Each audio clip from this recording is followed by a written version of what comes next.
Welcome everybody, welcome to my channel টুসিস English coaching. সবাইকে বলো প্রথম থেকে ক্লাসটি মনোযোগ সহকারে করতে। আর আজকে যারা চ্যানেলে প্রথম আছো এবং এখনো অবধি চ্যানেলটিকে যারা সাবস্ক্রাইব করনি তারা অবশ্যই চ্যানেলটিকে সাবস্ক্রাইব করে প্রতিনিয়ত এই ধরনের ইম্পর্টেন্ট এবং ইন্টারেস্টিং ক্লাস করতে থাকো। তো আজকে ক্লাসটি ভীষণ ইন্টারেস্টিং হতে চলেছে, কারণ আজকে কোরিলেটিভ কনজাংশন ইউজ করে আমরা কত ধরনের সেন্টেন্স সহজে একে অপরকে ইংলিশে বলতে পারি তা আজকে ক্লাসের মাধ্যমে আমরা দেখে নেব। তো কোথায় আমরা আদার দেন ইউজ করতে পারি, কোথায় আমরা রাদার দেন ইউজ করব, কোথায় আমরা সো অ্যাজ ব্যবহার করতে পারবো, কোথায় আমরা সার্চ অ্যাজ ব্যবহার করতে পারবো, কোন ধরনের সেন্টেন্সের ক্ষেত্রে, সেটি আজকে ক্লাসের মাধ্যমে আমরা দেখে নেব। তো ক্লাসটি ভীষণ ইন্টারেস্টিং হতে চলেছে। তো তোমরা প্রথম থেকে মনোযোগ সহকারে ক্লাসটি করতে থাকো। তো প্রথমে কোন ধরনের সেন্টেন্স রয়েছে দেখো, যেখানে আমরা কোন কোরিলেটিভ কনজাংশন ইউজ করতে পারি সেটি চলো আমরা দেখে নিই। তো দেখো প্রথমে যে সেন্টেন্সটি রয়েছে, রাজু বরং অনাহারে মরবে তবুও ভিক্ষা করবে না।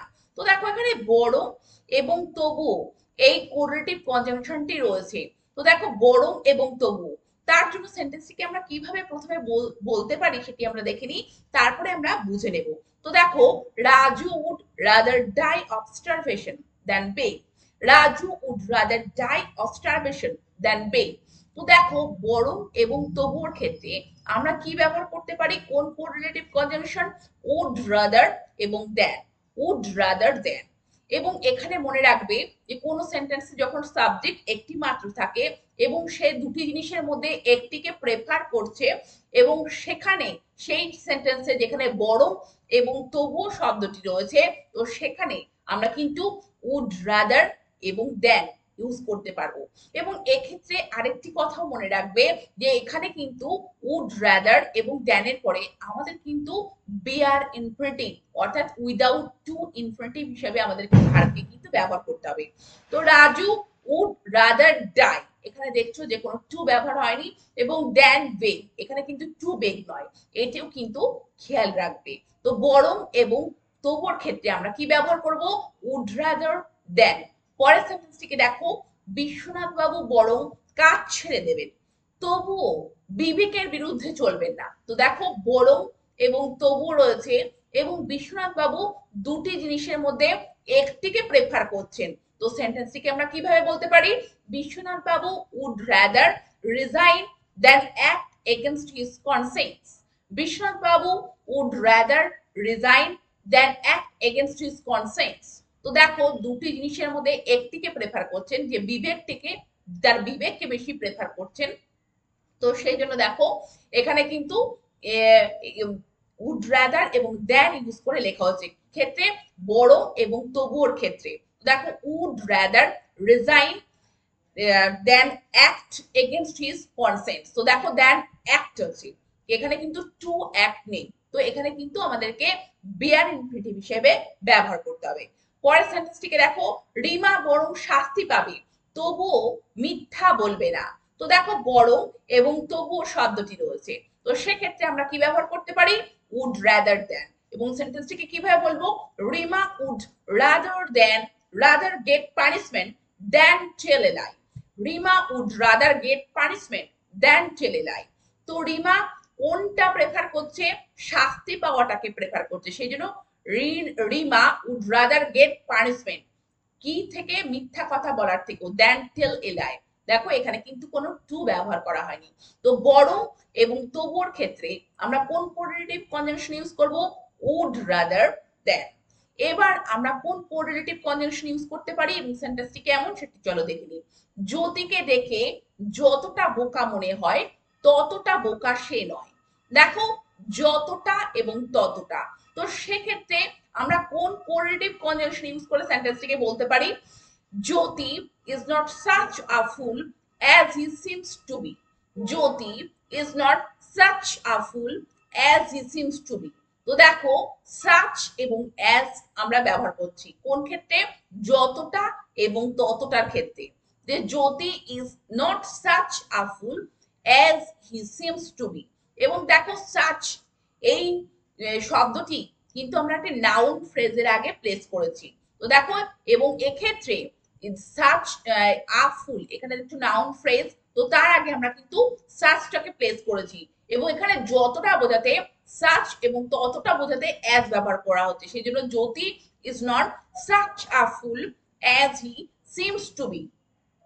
পরের সেন্টেন্সটিকে দেখো, স্নিগ্ধাকে যত চালাক মেয়ে বলে মনে করছো সে তত চালাক নয়। তো দেখো, যত চালাক মেয়ে বলে মনে করছো, সেন্টেন্স গুলিকে খুব ভালো করে তোমরা খেয়াল করো। তো এখানে আমরা কিভাবে বলতে পারি, Snigdha is not such a clever girl as you take her to be। Snigdha is not such a clever girl as you take her to be। তো দেখো, সাত শব্দটিকে আমরা কিন্তু কোনো নাউন ফ্রেজের আগে রেখেছি, যে চালাক মেয়ে, আ ক্লেভার গার্ল, এটা নাউন ফ্রেজ। তো সেক্ষেত্রে তার আগে আমরা সাচ এই সব শব্দটিকে বসিয়েছি, এবং সাচ এবং অ্যাজ এই কোরেলেটিভ কনজাংশনের মাধ্যমে সেন্টেন্সটি কিন্তু তৈরি হয়েছে, যে স্নিগ্ধাকে যত চালাক মেয়ে বলে মনে করছো সে তত চালাক নয়, such a clever girl as you take her to be. এবার এই ধরনের সেন্টেন্সই দেখো, কিন্তু সেখানে আমরা কি ব্যবহার করছি সেটি খেয়াল রাখো। যতটা ভেবেছিলাম সিনেমাটি ততটা ভালো নয়। তো যতটা ভেবেছিলাম সিনেমাটি তত ভালো নয়, ততটা ভালো নয়। তো সেন্টেন্সটিকে আমরা কিভাবে বলতে পারি, the film was not so good as I thought it to be. The film was not so good as I thought it to be. তো দেখো, যতটা ততটার ক্ষেত্রে আমরা কিন্তু কি ব্যবহার করতে পারি, such as যেমন ব্যবহার করতে পারি, তেমনি so as ও ব্যবহার করতে পারি। দেখো, so good as I thought it to be, দেখো so এবং as ব্যবহার করা হয়েছে। এবং এখানে একটি দেখবে জিনিস খেয়াল করে, যে আমরা যতটা ততটার ক্ষেত্রে such ব্যবহার করতে পারি কোন ক্ষেত্রে, যতটার ক্ষেত্রে such কখন ব্যবহার করতে পারি, যেখানে নাউন ফ্রেজ থাকবে। দেখো, আ ক্লেভার গার্ল বা আ ফুল এখানে, কিন্তু যেখানে শুধু অ্যাডজেক্টিভ থাকবে, যেমন সো গুড, তো সেখানে আমরা কিন্তু সাচ ব্যবহার করতে পারবো না, সেখানে আমাদেরকে সো ব্যবহার করতে হবে। The film was not so good as I thought it to be. তো দেখো, অ্যাডজেক্টিভ তার আগে কিন্তু আমরা সাজ ব্যবহার করছি না, সাজ গুড বলছি না, সো গুড বলছি, কিন্তু সেন্টেন্সে যতটা ততটা আসছে, কিন্তু আমরা এখানে কোন কোরেলেটিভ কনজাংশন ইউজ করছি, সো অ্যাজ। পরের সেন্টেন্সটিকে দেখো, লোকটিকে যতটা বিনয়ী ভেবেছিলাম ততটা সে নয়। তো দেখো, বিনয়ী ভেবেছিলাম, তো এখানে বিনয়ী শব্দটি রয়েছে। তো সেন্টেন্সটিকে কিভাবে বলবো, the person was not so modest as I thought he was। The person was not so modest as I thought he was। তো দেখো, so modest, এখানে modest অ্যাডজেক্টিভ, তো তার আগে কিন্তু আমরা such modest কিন্তু বলতে পারি না, so modest। তো যতটা ততটা ক্ষেত্রে আমরা কোরেলেটিভ কনজাংশন আমরা such as ও ব্যবহার করতে পারি, so as ও ব্যবহার করতে পারি, কিন্তু কোন ক্ষেত্রে ব্যবহার করব সেটি খেয়াল রাখতে হবে। যেখানে নাউন ফ্রেজ থাকবে সেক্ষেত্রে কিন্তু আমরা such ব্যবহার করব, such as। এবং যেখানে শুধু অ্যাডজেক্টিভ থাকবে, যেমন দেখছো গুড বা মোডেস্ট, এইরকম ধরনের সেন্টেন্স, সেক্ষেত্রে আমরা কি ব্যবহার করব, সো অ্যাজ কোরেলেটিভ কনজাংশন ব্যবহার করব। এবার পরবর্তী যে কোরেলেটিভ কনজাংশন সেটি আমরা দেখব। টিনা ছাড়া ঋতুর আর কোনো বন্ধু নেই। দেখো, ছাড়া আর, তো এক্ষেত্রে আমরা কোন ধরনের কোরেলেটিভ কনজাংশন ইউজ করে সেন্টেন্সটিকে বলতে পারি, দেখো, Ritu has no other friend than Tina. Ritu has no other friend than Tina. তো দেখো, আদার এবং দ্যান এই কোরেলেটিভ কনজাংশন দুটিকে ইউজ করে আমরা ছাড়া এবং আর এই ধরনের সেন্টেন্সের ক্ষেত্রে আমরা কিন্তু কি বলতে পারি, কি ব্যবহার করতে পারি, আদার দ্যান। তো দেখো, Rita has no other friend than Tina. তো দেখো, ঋতুর টিনা ছাড়া আর কোনো বন্ধু নেই, সেই জন্য এখানে আদার এবং দ্যান ব্যবহার করা হচ্ছে। এই ধরনের সেন্টেন্স আরেকটি দেখো, রিতেশ টিনটিনের গল্পের বই ছাড়া আর কোনো গল্পের বই পড়বে না। তো দেখো, পড়বে না এবং টিনটিনের গল্পের বই ছাড়া আর অন্য কোনো গল্পের বই পড়বে না। তো কিভাবে বলবে, Ritesh will read no other story book than Tintin story book. Ritesh will read no other story book than Tintin story book. টিনটিনের গল্পের বই ছাড়া অন্য কিছু পড়বে না। তো ছাড়া এবং আর, সেক্ষেত্রে আমরা কি ব্যবহার করছি, আদার এবং দেন।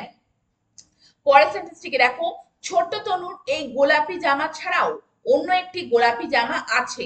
তো দেখো, একটি ছাড়াও আরেকটি আছে, তো ছাড়া এবং আর, তো সেক্ষেত্রে আমরা সেন্টেন্সে কোন কোরেলেটিভ কনজাংশন ইউজ করতে পারি, আদার দেন।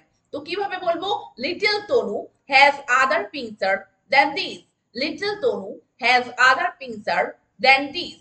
তো এই গোলাপি জামাটি ছাড়াও আরো একটি গোলাপি জামা আছে। তো সেক্ষেত্রে ছাড়া এবং আর এই ধরনের ওয়ার্ড যখন আমরা পাবো সেখানে কোন কোয়ালিটিভ কনজাংশন ইউজ করব? আদার এবং দেন। তো তোমরা দেখলে যে আমরা rather than, other than, so as বা such as ইউজ করে কত ধরনের সেন্টেন্স আমরা ইংলিশে একে অপরকে বলতে পারি। তো তোমরা এই ধরনের সেন্টেন্স একে অপরকে বলে প্র্যাকটিস করতে থাকো আর চ্যানেলটিকে সাবস্ক্রাইব রেখে প্রতিনিয়ত এই ধরনের ইম্পর্টেন্ট এবং ইন্টারেস্টিং ক্লাস করতে থাকো। আর ক্লাসটি ভালো লেগে থাকলে অবশ্যই ক্লাসটিকে শেয়ার করো এবং লাইক করো। Thank you very much. Thank you for watching this video.